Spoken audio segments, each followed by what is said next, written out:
Good morning students, हम दिलशाद खान एक बार फिर लेकर के हाजिर हैं। हम वीडियो में जिक्र करेंगे, बहुत सारी चीज़ें हमारे पास हैं, लेकिन सीबीएसई बोर्ड एग्ज़ामिनेशन की वजह से कुछ क्लासेस डिस्टर्ब हैं, लेकिन आप लोगों को कोई भी डिस्टर्ब नहीं होना चाहिए, तो हम ऑनलाइन क्लासेस आपकी ले रहे हैं। और आप जानते हैं अच्छी तरह से कि हम लोगों ने क्लासेस में बहुत सारी चीज़ें आपको दे चुके हैं, और मेरे वीडियोज़ में बहुत सारी चीज़ें पढ़े हैं, आप जाकर के वहाँ देख सकते हैं, ट्रिकी ग्रामर आसिफ खान पर। और आज हम लेकर के आए हैं कुछ करेक्ट यूसेस ऑफ प्रोनाउंस। हम ये देखने की कोशिश करेंगे कि प्रोनाउंस का जो करेक्ट यूसेस होता है वो कहाँ पर होता है। और बहुत सारी मिस्टेक हमारी हो जाती है, क्योंकि हम लोग जानते हैं कि हमको ये बहुत छोटी चीज़ होती है। और मैं थोड़ा सा इसका लाइट बढ़ा दे रहा हूँ ताकि आपको थोड़ा सा दिखे, प्रॉब्लम ना हो। और तो अभी तक हम लोगों ने देखा कि बहुत सारी चीज़ें हम लोगों ने पढ़ा चुके हैं आपको, और ऑलरेडी ग्रामर में कुछ पॉइंट्स हो चुके हैं। तो हम प्रोनाउंस, एक चैप्टर है प्रोनाउंस लेकर के हम पढ़ेंगे, और प्रोनाउंस के जो करेक्ट यूसेस होते हैं उनको, जैसे यहाँ पर लिखा है, यदि वन किसी वाक्य का सब्जेक्ट रहे तो, अगर किसी सब्जेक्ट वन है, सब्जेक्ट हो, तो उसके साथ में हिज, अवर, योर, हर का प्रयोग बिल्कुल नहीं किया था, क्योंकि वन के साथ में वन लगता है या वंस लगता है। ठीक है, अब आपको पता है कि ही के साथ में हिज लगता है, शी के साथ में हर लगता है, यू के साथ में योर लगता है ना, और दे के साथ में दिम लगता है, बहुत सारी चीज़ें लगती हैं। तो इसी तरह से यहाँ पर है वन, यानी वन के साथ में वंस आना चाहिए। और हम लोग सेंटेंस देखते हैं तो हमको लगता है बिल्कुल सही है और बिल्कुल सही बना हुआ है, लेकिन मिस्टेक होती है। यहाँ देखिए लिखा है साफ साफ, सब पहला नंबर देख लीजिए, लिखा है कि one should love his country. अब हिज क्यों आएगा यहाँ पर, वन सब्जेक्ट है तो वंस आना चाहिए, है ना। तो ये आपका थोड़ा सा पता चला आपको। ये लिखा है कि he and myself went there, और यहाँ लिखा है he and I went there. तो देखिए ही और यहाँ relative pronouns myself, yourself और इट सेल्फ आदि को सब्जेक्ट की तरह प्रयोग किया जाता है, यानी ये जो चीज़ें हैं सब्जेक्ट की तरह प्रयोग की गई हैं, और प्रयोग नहीं करना चाहिए, यानी इनको सब्जेक्ट की तरह प्रयोग नहीं करना चाहिए। माई सेल्फ एक अलग होता है, योर सेल्फ अलग होता है, प्रोनाउंस होती हैं, और ये रिफ्लेक्शन और इम्फेटिक प्रोनाउंस के कैटेगरी में आती हैं दोनों। ठीक है, तो ये तो रिफ्लेक्सिव या फिर इम्फेटिक दो आती हैं, इनमें माई सेल्फ लगा होता है, तो इनमें हमें यूज़ नहीं करना चाहिए। ठीक है, तो यहाँ लिखा है कि जो सही होगा तो सब्जेक्टिव केस लाना होगा, और सब्जेक्टिव केस लाना होगा तो यहाँ पर हमारा ये लिखा है कि he and I went there, और ही एंड माई सेल्फ नहीं होगा। My self will do it कभी आपने पढ़ा ही नहीं होगा कि माई सेल्फ कोई सब्जेक्टिव केस के रूप लेता हो। आई विल डू इट या आई माई सेल्फ डू इट, देखिए यहाँ लिखा है आई विल डू इट, मैं ये काम करूँगा, या मैं यह काम स्वयं करूँगा, इस तरह से ये आ जाता है। ठीक है, और नीचे यहाँ सेंटेंसेस दिए हुए हैं आपके कि I and you have done it. यह सही जो प्रोनाउंसिएशन होगा वो लिखा है कि आप देखते हैं अगर कोई सब्जेक्ट दिया हो, आई दिया हो, यू दिया हो, या थर्ड पर्सन कोई ही शीट दिया हो, नेम दिया हो, तो सबसे पहले जो हम यूज़ करते हैं वो हमारा यूज़ होता है 2 3 1। 2 3 1 के इस्तेमाल करते हैं। 2 3 1 का मतलब होता है पहले सेकेंड पर्सन, फिर थर्ड पर्सन, और फिर बाद में फर्स्ट पर्सन। तो यहाँ पर आप देख सकते हैं पहले सेकेंड पर्सन आया है, यानी 2 आया है, एंड आई तो फर्स्ट पर्सन है ना। थर्ड पर्सन यहाँ आना चाहिए, थर्ड पर्सन मान लो नहीं दिया है ना, फिर इसके बाद फर्स्ट पर्सन। और जब दो सब्जेक्ट हैं तो उसके साथ में हैव लगता है, यानी कि प्लूरल हो गए। अगर वैसे ना माना जाए तो भी आई के साथ हैव लगता है, यू के साथ भी हैव लगता है। ठीक है, he and you went there, देखिए यहाँ लिखा है he and went you there, बिल्कुल सही लिखा है ये, क्योंकि पहले सेकेंड पर्सन आना चाहिए और बाद में थर्ड पर्सन आना चाहिए। तो यहाँ पर पहले उसने लगा दिया ही और बाद में लगा दिया यू, जबकि पहले यू होना चाहिए और बाद में ही होना चाहिए। ठीक है, क्लियर हो गया होगा, मुझे आशा है कि आप लोग समझ गए होंगे। अगर ये आपको फार्मूला आ जाएगा 2 3 1, सेकेंड पर्सन, थर्ड पर्सन और लास्ट में फर्स्ट पर्सन के साथ जोड़ा जाता है।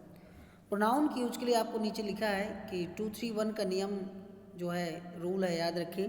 अर्थात पहले सेकंड और थर्ड पर्सन का प्रयोग किया जाता है। ठीक है, आप लोग समझ गए होंगे।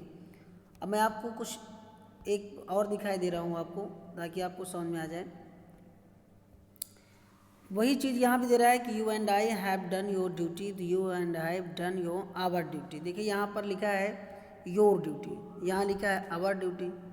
अब आप सोच रहे होंगे ये कैसे हो सकता है, तो देखिए फिर 2-3-1 का नियम याद रखें और ध्यान रखें कि when a pronoun refers to more than one noun or pronoun of different person, it must be have the first person plural in a preference to the second and the third person's plural reference to the third. Means ये हुआ कि जब ऐसी चीज़ें हों तो आपको लगे यहाँ पर योर लिखा है और यहाँ लिखा है कि आवर लिखा है, तो जब हम दो लोग हो जाते हैं तो यू के साथ अकेले योर लगता है, लेकिन हम यू और मैं दोनों हूँ तो फिर आवर यानी हमारी ड्यूटी हो जाएगी। क्लियर है? जब दो चीज़ें हो गई, यू के साथ अकेले योर होता है लेकिन उनके साथ मैं जुड़ गया तो यहाँ पर आवर हो जाएगी। John and you wanted his money. देखिए जॉन और ही यू, तुम दो लोग हो गए तो वो अपना पैसा चाहते हैं, योर लगेगा यहाँ पर। जॉन एंड यू अपना दोनों आए हैं और अपने दोनों अपने किसी व्यक्ति से पैसा लेना चाहते हैं, तो इस तरह से दोनों चीज़ें आ जाएंगी। He and I learn this lesson. देखिए यहाँ लिखा है कि he and I have learn this lesson, तो देखिए ही है और आई है, तो अब दो लोग हैं तो आवर हो जाएगा यहाँ पर। क्लियर है? आपको समझ में आ जाएगा होगा। ये प्रोनाउंस होता है और बहुत डिफ़िकल्ट होता है इनको समझना, बहुत ही माइक्रो पढ़ना होता है, तभी आपको क्लियरली समझ में आएगा। आप लोग देख रहे हैं वीडियो, उतना आप लोग जितना सोच रहे होंगे स्टैंडर्ड नहीं है, लेकिन नॉलेज भरपूर मिलेगा आपको। नॉलेज में कमी नहीं होगी, क्योंकि इस क्वालिटी देना एक अलग बात होता है, लेकिन 5 मिनट में आपको सब चीज़ें समझ लेना एक बहुत बड़ी बात होती है। These two boys help one another। देखिए जब दो लोगों की बीच में बात होती है, मैं बता चुका हूँ आपको, दो लोगों के लिए जब बात होती है तो वहाँ पर ईच अदर लगता है, आपको पता है, मैंने बता चुका हूँ, ईच अदर होता है। और जब दो से ज़्यादा के लिए होता है तो वहाँ पर वन एन अदर लगता है। ठीक है, वन एन अदर, दो से ज़्यादा, दो के लिए ईच। क्लियर है? आप समझ गए, दोनों समझ में आ गए होंगे। यहाँ नीचे ईच अदर लिखा है, बॉयज़ दिया है, तो बॉयज़ बहुत सारे हो सकते हैं, तो नीचे रूल्स भी लिखा है, आप पढ़ सकते हैं रूल्स में। आइदर ऑफ में से कोई है, मैं पढ़ा चुका हूँ, आप मेरे वीडियो में जाकर के देख सकते हैं। आइदर ऑफ दोनों में से एक का प्रयोग व्यक्ति या वस्तु को सूचित करने के लिए किया जाता है, किंतु एनी ऑफ कोई का प्रयोग, तीन या तीन से अधिक का प्रयोग। बहुत ही लाजवाब वर्ड्स यहाँ पर देखिए, ये दो, एक ये हो गया, एक एनी ऑफ हो गया। आप क्लियरली इनका पढ़िए और नोट डाउन करिए, फिर आपको कोई प्रॉब्लम हो तो आप कमेंट में पूछ सकते हैं। Neither of the six can succeed. देखिए नीदर ऑफ, आपको क्या लिखा था यहाँ पर कि नन ऑफ। अब यहाँ नीदर ऑफ दो में से कोई एक नहीं होता, मतलब दो में से कोई एक नहीं हो। ऊपर वाले रूल आपको समझ में आ गए होंगे। ऊपर वाले रूलों में साफ साफ लिखा है कि any of these two girls. अभी तो यहाँ कह रहा है कि एनी ऑफ कोई का प्रयोग तीन या तीन से अधिक व्यक्तियों के लिए किया जाता है, तो आपने टू का क्यों यूज़ किया? भाई रूल के अकॉर्डिंग एनी ऑफ का प्रयोग तीन या तीन से अधिक के लिए होता है, तो यहाँ तो एनी का यूज लगा है टू गर्ल्स के लिए, तो गलत हो गया है ना। Either of these two girls होना चाहिए। Either of 5 boys. अब देखिए यहाँ तीन से अधिक लोग हैं तो यहाँ आइदर लगा है, ये भी गलत है। यहाँ तो एनी ऑफ होना चाहिए और यहाँ आइदर ऑफ होना चाहिए। तो ये चीज़ें होती हैं, बहुत इंपॉर्टेंट होती है, आप इनको नोट डाउन करिए और समझिए। नीदर ऑफ दो में से कोई एक का प्रयोग व्यक्तियों वस्तुओं के बोध कराने के लिए किया जाता है। नन ऑफ उनमें से कोई एक का प्रयोग तीन या अधिक व्यक्तियों या वस्तुओं को बोध कराने के लिए किया जाता है। क्लियर है? तो ये आपको इतना समझ में आ गया ना। अब इस तरह से आपने ये देखा कि नीदर ऑफ और नन ऑफ, ये पूरा रूल्स लिखा है यहाँ पर। तो यहाँ देखिए लिखा है none of the 6 can succeed, बिल्कुल सही है, 6 में से कोई भी सफल नहीं हो पाया।